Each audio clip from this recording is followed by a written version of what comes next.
سامعین مکرم آپ صرف لفظی معنی کریں نا ابو بکر کا، لفظی معنی کیا؟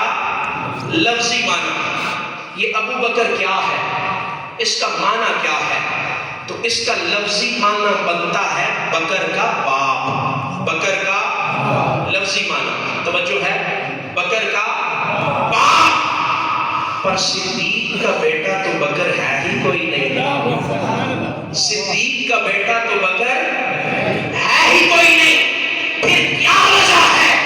بیٹا بھی بکر نہیں، وہ پھر بھی ابو بکر ہے، بیٹا بکر ہے نہیں، صدیق پھر بھی ابو بکر ہے۔ وجہ کیا ہے؟ آئیے میں آپ کو وجہ بتا دوں۔ عربوں کے ہاں دو اصول پائے جاتے تھے، کتنے؟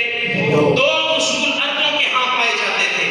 پہلا اصول، اگر بیٹا ہو تو کنیت آ جائے گی، بیٹا ہو تو مثال کے طور پر میرا بیٹا ہے حمزہ تو میری کنیت آ جائے گی ابو حمزہ، کیا آ جائے گی؟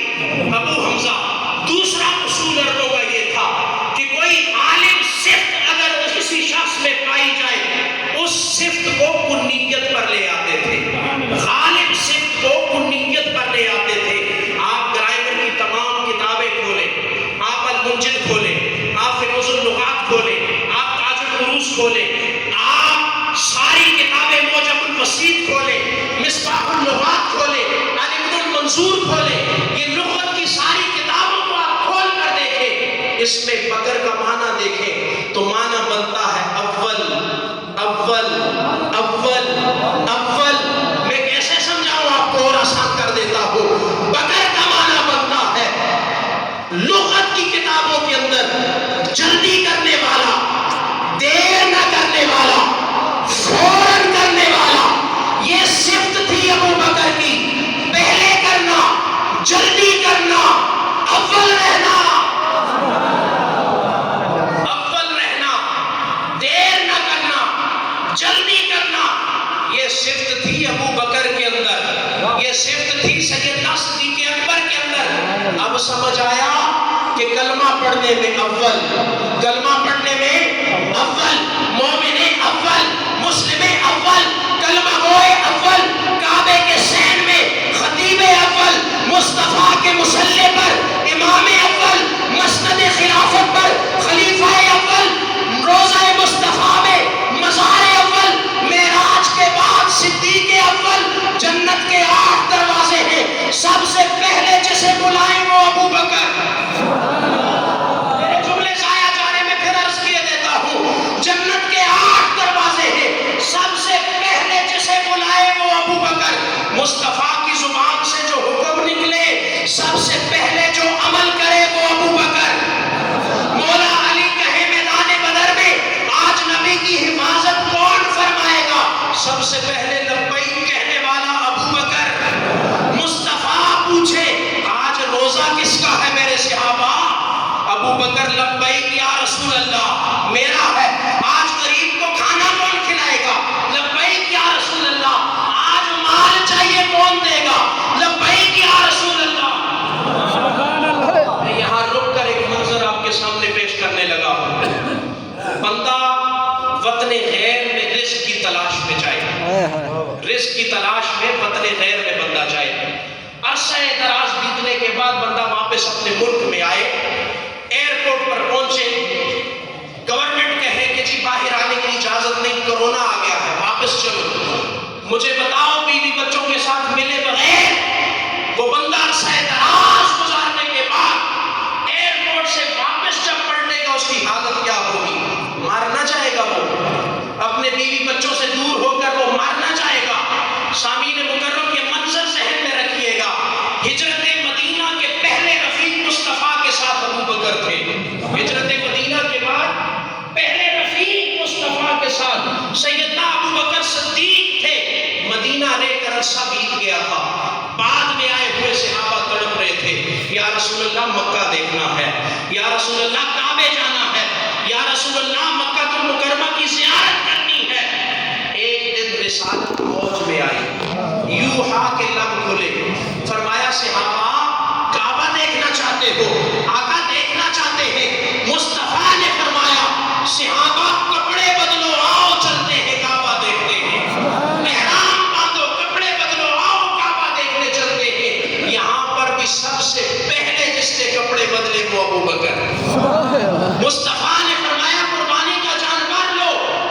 سے پہلے جس نے قربانی کا جانور لیا وہ ابو بکر. سبحان اللہ سبحان اب اللہ. مصطفیٰ چلے مقام صلح حدیبیہ پر آئے. مکہ کی گورنمنٹ نے کہا جی ہم آپ کو مکہ نہیں آنے دیتے، یہیں سے واپس پلٹ جائیں، یہیں سے واپس پلٹ جائیں. منظر ذہن میں رکھیے گا، تڑپے ہوئے صحابہ کو میرے مصطفیٰ نے فرمایا صحابہ کپڑے بدلو، نہیں جانا. یہاں بھی سب سے پہلے جس نے لباس بدلا وہ ابو بکر. سب سے پہلے یہاں بھی جس نے لباس تبدیل کیا وہ ابو بکر.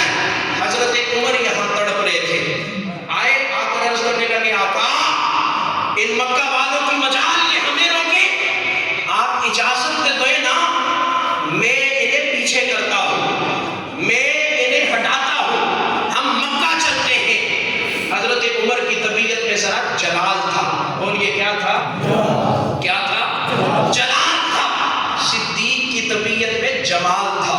سمجھ لیں کہ دونوں میں مصطفیٰ کا کمال تھا، دونوں میں میرے مصطفیٰ کا کمال تھا. حضرت عمر نے کہا یا رسول اللہ اتنی مجال یہ ہمیں روکے، آپ حکم ارشاد فرمائیں میں بندے پیچھے کرتا ہوں، ہم مکہ چلتے ہیں، ہم جاتے ہیں. میرے مصطفیٰ نے فرمایا عمر تیری ماں تیرے غم میں روئے. یہ جملہ حدیث پاک کے اندر موجود ہے. عمر تیری ماں تیرے غم میں روئے. میں مصطفیٰ کی بات میں حکمت ہے، عمر ٹھہر جا، رک جا. حضرت عمر کو چین نہیں آیا. آگے سیدنا صدیق اکبر کے خیمے میں کیا دیکھتے ہیں صدیق نے لباس بدل لیا ہے. آ کر کہنے لگے صدیق آپ نے کپڑے بدل لیے، اتنی جلدی کیوں کی؟ کپڑے نہ بدلتے، میں نے مصطفیٰ کو منا لینا تھا، میں نے اپنے آقا کو منا لینا تھا. یہاں حضرت صدیق اکبر حضرت عمر کو کہتے عمر تیری ماں تیرے غم میں روئے. اب ذرا یہاں ذہن میں رکھیے گا یہ دونوں آپس میں دوست تھے. یہ دونوں آپس میں کیا تھے؟ عربی زبان کے اندر ان کو شیخین کہا جاتا ہے. کیا کہا جاتا ہے؟ شیخین کہا جاتا ہے. پر دوستی مقدم کرتے ہوئے، مؤخر کرتے ہوئے، سرکار کی نسبت پہلے رکھتے ہوئے صدیق اکبر نے بھی وہی جملہ ارشاد فرمایا جو مصطفیٰ نے کہا تھا. فرمایا عمر تیری ماں تیرے غم میں روئے. ابو بکر آپ نے کپڑے کیوں بدلے ہیں؟ میں نے مصطفیٰ کو منا لینا تھا. اب تڑپے ہوئے ابو بکر صدیق کی آنکھوں میں آنسو آ گئے، ضبط ٹوٹا. سیدنا صدیق اکبر فرماتے ہیں عمر میں نے کپڑے پہنے تھے نبی کے کہنے پر، کپڑے اتار دیے مصطفیٰ کے کہنے پر. اس لیے کہا نا پھر شاعر نے کہ جن کی ہر ہر ادا سنت مصطفیٰ، جن کی ہر ہر ادا سنت مصطفیٰ، اس صدیق اکبر پہ لاکھوں سلام. اعلیٰ حضرت کی روح تڑپی، آپ بھی لکھ اٹھے سایہ مصطفیٰ مایہ اصطفیٰ، عز و ناز خلافت پہ لاکھوں سلام. یعنی اس افضل الخلق بعد الرسل ثانی اثنین ہجرت پہ لاکھوں سلام. اصدق الصادقین سید المتقین چشم پوش وزارت پہ لاکھوں سلام. سامعین الکرام میں تمہیں عرض کر رہا تھا کہ صحابہ کے جس درجے کو بھی آپ بولیں گے سب سے پہلے آپ ابو بکر کو پائیں گے. پہلے نمبر پر آپ کسے پائیں گے؟ بولیے ابو بکر کو پائیں گے. آئیں ذرا میں آپ کو بتاتا چلوں، یہ یہاں تک تو تحقیق ہوئی ابو بکر پہ. اب آگے بات کرتے ہیں عتیق صدیق پہ. آئیں میں آپ کو بتاتا ہوں کہ سیدنا صدیق اکبر کو صدیق کس نے کہا ہے. ابو بکر رضی اللہ تعالیٰ عنہ کو صدیق کس نے کہا ہے؟ کتاب کا نام ذہن نشین کر لیجئے گا. کتاب کا نام ہے عمدۃ التحقیق. کیا نام ہے؟ سارے بولے کیا نام ہے؟ عمدۃ التحقیق کتاب کا نام ہے. اور اس کے مصنف ہے شیخ عبد الرحمن مالکی رحمۃ اللہ تعالیٰ علیہ. آپ لکھتے ہیں کہ صدیق اکبر کی عمر 5 سال کی تھی. کتنی؟ 5 برس حضرت ابو بکر صدیق کی عمر تھی. باپ ابو قحافہ عثمان نے ایک روز کہا ابو بکر آؤ بت خانے چلتے ہیں، آؤ بت خانے چلتے ہیں. بیٹا باپ کا حکم ٹال نہ سکا. آگے آگے باپ ہے، پیچھے پیچھے ابو بکر ہے. ذہن میں رکھیے گا عمر ہے 5 سال. بت خانے میں جا کر باپ نے کہا بیٹا یہ ہمارا بت خانہ ہے، اور یہ بت ہمارا خدا ہے، یہ بت ہمارا خدا ہے۔ ہمیں بھوک لگے تو روٹی یہ دیتا ہے، ہمیں پیاس لگے تو پانی یہ دیتا ہے، ہم پر کوئی مصیبت آ جائے تو یہ ڈالتا ہے۔ آپ نے کہا جی ٹھیک ہے ابا جی۔ باپ نے کہا اچھا بیٹا میں نا ذرا بازار سے ہو کر آتا ہوں، تم یہ کپڑا پکڑو، اس بت کی نا مٹی جھاڑنی شروع کر دو۔ بت سے کیا کرو؟ مٹی جھاڑنی شروع کر دو۔ صدیق اکبر نے کپڑا پکڑا، باپ جو ہے وہ باہر چلے گئے بازار کی طرف۔ ابھی مصطفیٰ نے اعلان نبوت نہیں فرمایا تھا، گھبرانا نہیں، یہ پہلے کی بات ہے۔ صدیق اکبر کی عمر ابھی 5 سال کی تھی۔ ابو قحافہ چلے گئے بازار کی طرف۔ صدیق اکبر رضی اللہ تعالیٰ عنہ قربان جاؤں میں آپ کی عظمت پر، آپ کی شان پر، 5 سال کی عمر میں صدیق اکبر والد کے جانے کے بعد بت کے سامنے کھڑے ہو کر، بت کی آنکھوں میں آنکھیں ڈال کر، بت کی آنکھوں میں آنکھیں ڈال کر ابو بکر بولے اگر تو میرا رب ہے، مجھے بھوک لگی ہے روٹی دے، مجھے پیاس لگی ہے پانی دے۔ بت صاحب خاموش، بت صاحب بولے، بت صاحب خاموش۔ سیدنا صدیق اکبر نے آنکھوں میں آنکھیں ڈال کر پھر کہا مجھے بھوک لگی ہے روٹی دو اگر تم میرے خدا ہو۔ بت خاموش ہے، الٹے قدم واپس پلٹے، باہر آئے، باہر سے ایک پتھر اٹھایا، پتھر اٹھا کر سیدھا نشانہ ناک کا لیا۔ جیسے آپ بازار میں دیکھتے ہیں نا بچے اخروٹ کھیلتے ہیں نا، اخروٹ کا نشانہ لگاتے ہیں، اس طریقے سے صدیق اکبر نے بت کا ناک کا نشانہ لگایا، کھینچ کر پتھر ناک پر مارا، بت کا ناک توڑ دیا، بت کا ناک توڑ دیا۔ تو یہاں پہ مجھے رک کر یہ جملہ کہنے دیں، جو 5 سال کی عمر میں بت شکن ہو اسے ابو بکر کہتے ہیں۔ 5 سال کی عمر میں جو بت شکن ہو اسے ابو بکر کہتے ہیں۔ نشانہ لگا کر بت کی ناک کا ناک توڑ دیا۔ اتنے میں والد آیا، والد نے دیکھا خدا صاحب کا بت ناک ٹوٹا ہوا ہے۔ باپ نے کہا ابو بکر یہ ہمارے خدا کا ناک کس نے توڑا ہے؟ ہمارے خدا کا ناک کس نے توڑا ہے؟ اب سامعین مکرم منظر ذہن میں رکھیے گا، 5 سال کا وہ بچہ، ابو بکر جھوٹ بولے تو صدیق نہیں ہے، اگر جھوٹ بول لے تو پھر وہ صدیق نہیں ہے، اگر سچ بول لے تو اپنی خیر نہیں ہے۔ مسکرا کے کہا ابا جی میں نے توڑا ہے، ابا جی ناک میں نے توڑا ہے۔ ابھی مصطفیٰ نے اعلان نبوت نہیں تھا فرمایا، باپ کو غصہ آیا، باپ نے کھینچ کر ایک چپیڑ ماری، ایک تھپڑ مارا۔ 7 قدم گرتے ہوئے ابو بکر بت خانے سے باہر جا کر لگے۔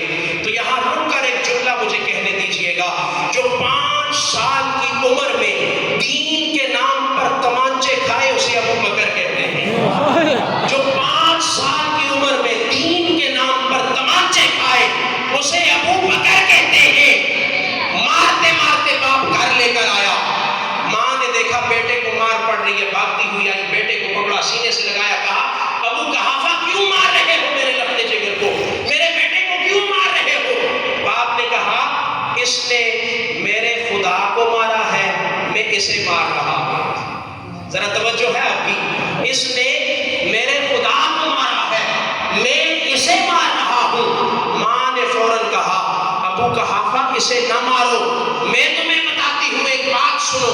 کہا کیا بات ہے بولو۔ کہنے لگی یہ بچہ 6 ماہ کا تھا، حمل میرے پیٹ میں تھا، میں کعبہ کا طواف کر رہی تھی، ابو بکر صدیق کی ماں بول رہی ہے، میں خانہ کعبہ کا طواف کر رہی تھی، پہلا چکر، دوسرا چکر، تیسرا چکر جب میں لگا رہی تھی میرے کانوں میں ایک آواز آئی، یا امت اللہ لتحقیق ابشر بالولد العتیق اسمہ فی السماء صدیق لمحمد صاحبہما رفیق۔ واہ واہ واہ۔ اللہ کی ماں کہنے لگی 6 ماہ کا حمل تھا میرے پیٹ میں یہ بچہ تھا، خانہ کعبہ کا طواف کرتے کرتے تیسرے چکر پر میرے کانوں میں آواز آئی، اے میری کنیز مبارک ہو تمہیں، اے میری کنیز مبارک رکھو تمہیں، تمہارے پیٹ اندر وہ بچہ ہے جس کا نام آسمانوں پر صدیق ہوگا اور دنیا میں وہ مصطفیٰ کا رفیق ہوگا، دنیا میں وہ مصطفیٰ کا رفیق ہوگا۔ سامعین مکرم، تیسرے چکر پر جس کی ماں کو آمد کی بشارت مل جائے اسے ابو بکر کہتے ہیں۔ چوتھے چکر پر جس کی ولادت کعبہ شک ہو کر اندر ہو جائے اسے علی المرتضیٰ کہتے ہیں، اسے علی المرتضیٰ کہتے ہیں۔ ابو قحافہ کے بیٹے کی شان یہ ہے کہ اس کی آمد کی بشارت اللہ طواف کعبہ کے دوران ماں کو دے رہا ہے، اور علی المرتضیٰ ابو طالب کے بیٹے کی شان یہ ہے کہ اس دیوار کعبہ شک ہو جاتی ہے، اندر علی المرتضیٰ کی ولادت ہوتی ہے۔ سامعین مکرم، یہ ہے سیدنا صدیق اکبر۔ پھر دنیا نے دیکھا سیدنا صدیق اکبر نے مصطفیٰ کے ساتھ اپنی رفاقت کا جو رشتہ نبھایا ہے۔ ایک روز مسجد نبوی کے اندر، اب اعلان نبوت کے بعد کی بات آپ کے سامنے کر رہا ہوں، مسجد نبوی کے اندر حضرت سید رضی اللہ تعالیٰ عنہ کو آپ آذان دے رہے ہیں، آذان بلالی ہو رہی ہے۔ سیدنا بلال کا نام آئے اور دیوانے خاموش رہے، یہ بات بنتی نہیں۔ بلال عشق کا دوسرا نام ہے، بلال عشق کا دوسرا نام ہے۔ حال تھلے اتقال اٹھتے، نبی دا حسن و جمال اٹھتے، واہ عشقہ تیری ادا تو صدقے کعبہ تھلے بلال اٹھتے۔ نام بلال کا آئے، دیوانے خاموش رہے۔ ذرا ٹھہر جا مؤذن، میرا دل لرز رہا ہے، ذرا ٹھہر جا مؤذن، میرا دل لرز رہا ہے، کہیں کعبہ گر نہ جائے تیری شور مست آواز سے، سبحان اللہ، کہیں کعبہ گر نہ جائے تیری شور مست آواز سے۔ آذان بلالی ہوئی، صحابہ کرام کا جمع وفیر مسجد نبوی میں آن پہنچا نماز کی ادائیگی کے لیے۔ ادھر کاشانہ نبوت سے مصطفیٰ تشریف لائے۔ اب آگے منظر یہ ہے، آگے مصطفیٰ کھڑے ہیں، آگے مصطفیٰ کھڑے ہیں، پیچھے نمازی سارے صحابہ کھڑے ہیں۔ منظر یہ ہے، اب آگے آگے امام ہیں، پیچھے پیچھے سارے غلام ہیں۔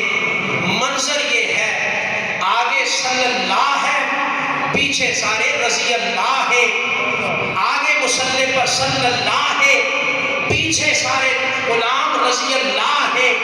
یہ سارے رضی اللہ مل کر بھی صلی اللہ کی مثل نہیں، تو مصطفیٰ کو اپنے جیسا کہنے والوں تم تو بھی رحمت اللہ بھی نہیں ہوئے ہو۔ سارے رضی اللہ مل کر بھی صلی اللہ کی مثل نہ ہوئے۔ جماعت شروع ہوئی۔ صدیق اکبر کی عادت یہ تھی کہ آپ ہمیشہ مسجد نبوی کے اندر مصطفیٰ کے دائیں طرف کھڑے ہوا کرتے تھے، پہلی صف میں دائیں طرف کھڑے ہوا کرتے تھے۔ صحابہ کا رخ کعبے کی طرف ہوتا تھا، صدیق کا رخ کعبے کی طرف ہوتا تھا۔ ذرا سوچ کر بتائیے گا، صدیق اکبر کی نماز ہو گئی کہ باطل ہو گئی؟ جو حالت نماز میں مصطفیٰ کے چہرے کی زیارت کرے اسے صدیق اکبر کہتے ہیں۔ دائیں طرف کھڑے مصطفیٰ کے چہرے کی طرف، اچانک دل میں خیال آیا۔ خیال یہ آیا کہ اللہ جانے میں نے آج وضو کیا ہے کہ نہیں کیا۔ صدیق اکبر کے دل میں یہ خیال آیا کہ اللہ جانے میں نے وضو کیا ہے کہ نہیں کیا۔ دل میں خیال آیا کہ اگر میرا وضو نہ ہوا تو امام ہے مصطفیٰ، جواب طلبی ہو جائے گی، مجھ سے پوچھا جائے گا، کیا جواب دوں گا اپنے پیارے آقا کو؟ سرکتے ہوئے سب سے جلدی سے نکلے، یہ سوچ کر کہ 4 رکعت والی نماز ہے، آخری رکعت میں بھی آ کر اگر جماعت کے ساتھ مل گیا تو جماعت کا ثواب مل جائے گا، یہ سوچ کر مسجد سے باہر تشریف لائے۔ یاد رکھیے گا اس زمانے میں مسجد کے اندر طہارت خانے نہیں ہوا کرتے تھے، صحابہ کو اپنے اپنے گھروں جانا پڑتا تھا، گھر جا کر طہارت کر کے آنا پڑتا تھا۔ صدیق اکبر باہر نکلے، ادھر مسجد نبوی سے صدیق باہر آئے، باہر کیا دیکھتے ہیں کہ 3 بندے سامنے کھڑے ہوئے ہیں۔ سبحان اللہ. تین بندے سامنے کھڑے ہوئے ہیں. ایک کے ہاتھ میں چاندی کا لوٹا ہے. مقام صدیق اکبر سننے والوں رشک کرو اپنی نسبت پر کہ تم صدیق نبی ہو. ایک کے ہاتھ میں چاندی کا لوٹا ہے, دوسرے کے ہاتھ میں زمرد کا تھال ہے, تیسرے کے ہاتھ میں ریشمی رومال ہے. لوٹے والا بولا حضور آپ نے وضو کرنا ہے. کہا ہاں وضو تو کرنا ہے. دل میں خیال آتا ہے یہ بندے کون ہیں؟ دور سے آئے ہوتے تو کپڑوں پر مٹی لگی ہوتی, یہاں کے رہنے والے ہوتے تو میں ابو بکر ان کو پہچانتا ہوتا. یہ ہے کون ہے؟ اسی کشمکش میں پھر سوچا اچھا میں نے تو وضو کرنا ہے, مجھے تو وضو سے غرض ہے. وضو کیا, وضو کر کے خاموشی کے ساتھ تیزی کے ساتھ واپس پلٹے مسجد نبوی کی طرف, دوڑتے ہوئے کہ میں جماعت کے ساتھ مل جاؤں. وہ جو لوٹے والا تھا نا اس نے کہا یار غار آہستہ چلے, نبیوں کے سردار ابھی پہلی رکعت میں ہیں, نبیوں کے سردار ابھی پہلی رکعت کے رکوع میں ہیں. بڑے پریشان ہوئے کہ بندے مجھے پہچانتے بھی ہیں. سیدنا صدیق اکبر اندر آ گئے, پیچھے آخری صف میں جماعت کے ساتھ مل گئے. پہلی رکعت کا رکوع سرکار فرما رہے تھے, آپ جماعت کے ساتھ مل گئے. نماز مکمل ہونے کے بعد پہلے صحابہ کا رخ کعبے کی طرف تھا, اب مصطفیٰ کا رخ صحابہ کی طرف مڑا. تو پھر گویا حالت یہ تھی, منظر یہ تھا کہ صحابہ کا رخ پہلے کعبے کی طرف تھا, اب کعبے کی طرف مڑ گیا. اب صحابہ کا رخ کعبے کی طرف مڑ گیا. یوحا کے لب اقدس کھلے, میرے مصطفیٰ نے فرمایا این صدیق, صدیق کہاں ہے؟ آخری صف سے صدیق اکبر کھڑے ہوئے, فرمایا تعال یا صدیق, ابو بکر میرے قریب آؤ. قریب آئے. مصطفیٰ نے فرمایا جو نماز میں آج آپ نے کیا ہے میں بتاؤں یا ابو بکر تم بتاؤ گے؟ مصطفیٰ کا ایک ہے, دیکھیے گا یہاں پر مصطفیٰ فرما رہے ہیں ابو بکر جو آج تم نے نماز میں کیا ہے میں بتاؤں یا تم بتاؤ گے؟ ہاتھ جوڑ کر عرض کی یا رسول اللہ آپ کی زبان سے پھبتا ہے, آپ ہی بتا دیں, آپ ہی ارشاد فرمائیں. فرمایا نہیں صدیق, پہلے میں بولتا تھا, لوگ کہتے تھے جھوٹ ہے جھوٹ ہے, تم اکیلے کہتے تھے سچ ہے سچ ہے. صدیق آج تو بول, میں کہوں گا سچ ہے سچ ہے سچ ہے سچ ہے. صدیق اکبر عرض کرنے لگے آقا حالت نماز میں مجھے اپنے وضو پر شک ہوا. نبی بولے صلی اللہ علیہ وسلم سچ ہے, مصطفیٰ بولے سچ ہے. دوسرا جملہ صدیق اکبر کی زبان سے نکلا, آقا میں باہر وضو کے لیے نکلا, آگے تین بندے کھڑے تھے. مصطفیٰ نے فرمایا صدیق سچ ہے. آپ اور نہیں کر رہے, آپ توجہ نہیں کر رہے, مصطفیٰ تو جماعت کروا رہے تھے, مصطفیٰ کا چہرہ تو کعبے کی طرف تھا, مسجد سے باہر کا علم مصطفیٰ بتا رہے, تصدیق کر رہے ہیں ابو بکر کے جملے کی. ابو بکر تم نے سچ کہا. آقا ایک کے ہاتھ, تم جانتے ہو کہ یہ لوٹے والا کون تھا, تم جانتے ہو یہ تھال والا کون تھا, تم جانتے ہو یہ رومال والا کون تھا. ہاتھ جوڑ کے عرض کی اللہ عالم و رسولہ, اللہ جانتا ہے یا اللہ کا رسول جانتا ہے. صدیق اکبر کا عقیدہ کو دیکھیے, صدیق اکبر کے عقیدے پر قربان جاؤ. صدیق کہتے ہیں آقا آپ جانتے ہیں, اللہ جانتا ہے, میں نہیں جانتا. مصطفیٰ نے فرمایا صدیق یہ لوٹے والا جبریل امین تھا.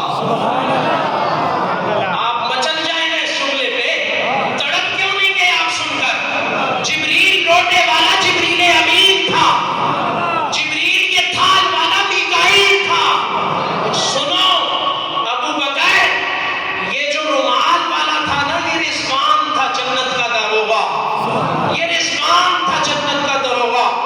صدیق اکبر پریشان ہو کر آنکھوں سے آنسو جاری ہو گئے. وہ جس کا وضو جبریل امین کروائے اسے ابو بکر کہتے ہیں۔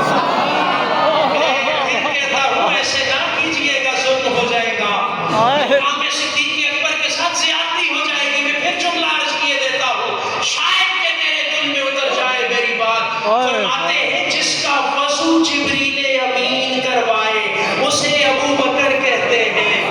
وہ جس کا وضو جبریل امین کروائے، جس کا وضو جبریل امین کروائے اسے ابو بکر کہتے ہیں۔ جنت کا داروغہ رضوان جنت کو تالا لگا کر صدیق کو وضو کروانے آیا ہوا تھا۔ وہ منکر صدیق سن، صدیق اکبر سے دشمنی رکھنے والوں پیغام ہے میرا تمہیں، جس کا وضو کروانے کے لیے فرشتہ جنت کے دروازے کو تالا لگا کر دنیا پر آ جائے اسے صدیق اکبر کہتے ہیں۔ جو دنیا پہ اتنی محبت صدیق سے کرتا ہے، جنت میں بھی دیکھ دیکھ کر صدیقی کو اندر جانے دے گا۔ کسی منکر صدیق کو اندر داخل نہیں ہونے دینا اس نے۔ صدیق اکبر نے جب یہ سنا نا، صدیق اکبر نے جب یہ سنا کہ اچھا آقا میرا وضو آج جبریل امین نے مجھے کروایا ہے، آقا مجھے وضو جبریل امین نے کروایا ہے، آنکھوں سے آنسو جاری ہے، صدیق رو رہے ہیں۔ سرکار نے سینے کے ساتھ لگا کر فرمایا صدیق مجھ سے پوچھو، مجھ سے پوچھو، مجھ سے پوچھو۔ آقا میں کیا پوچھوں؟ فرمایا صدیق جبریل بھی تمہارے پاس تھا، میکائیل بھی تمہارے پاس تھا، رضوان بھی تمہارے پاس تھا، صدیق مجھ سے پوچھو اسرافیل کہاں تھا؟ صدیق مجھ سے پوچھو اسرافیل کہاں تھا؟ عرض کی آقا ارشاد فرمائے نا اسرافیل کہاں تھا؟ مصطفیٰ نے فرمایا حالت رکوع میں وہ میرا گھٹنا پکڑ کے کھڑا تھا اور کہہ رہا تھا کف یا محمد، کف یا محمد، کف یا محمد، اے محمد اپنا رکوع لمبا کیجئے، ابو بکر صدیق کو آنے دیجئے۔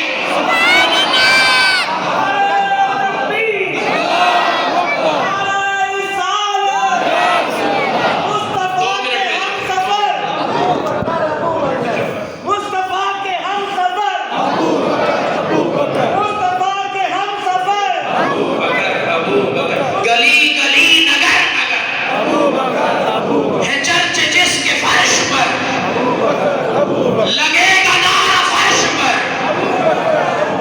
گلی گلی نگر نگر۔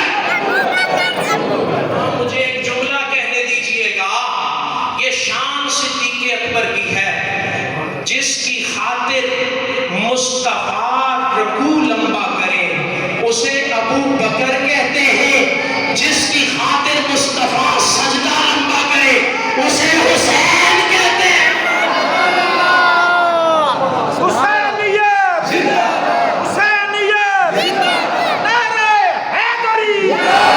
جس کی خاطر رکوع لمبا ہو جائے اسے ابو بکر کہا جاتا ہے۔ لوگوں جس کی خاطر سجدہ لمبا ہو جائے اسے حسین کہا جاتا ہے۔ اکھ دی ٹھنڈک دل دا چین، اکھ دی ٹھنڈک دل دا چین، کربلا دا شاہ حسین، کربلا دا شاہ حسین۔ یہاں آخری روایت آپ کے سامنے، اب آپ اپنا کام شروع کریں۔ مسجد کا کام لگا ہوا ہے جی، چھت پر آئی بالکل این سر پہ ہے۔ تمام احباب بڑھ چڑھ کر کھلے دل کے ساتھ تعاون فرمائیں، اللہ آپ کے رزق میں اضافہ فرمائے گا۔ ایک جملہ عرض کر رہا ہوں، پیغام ہے آپ کے لیے، بتانا آپ نے ہے، سچے باپ کی سچی بیٹی، سچے باپ کی سچی بیٹی، حضرت عائشہ صدیقہ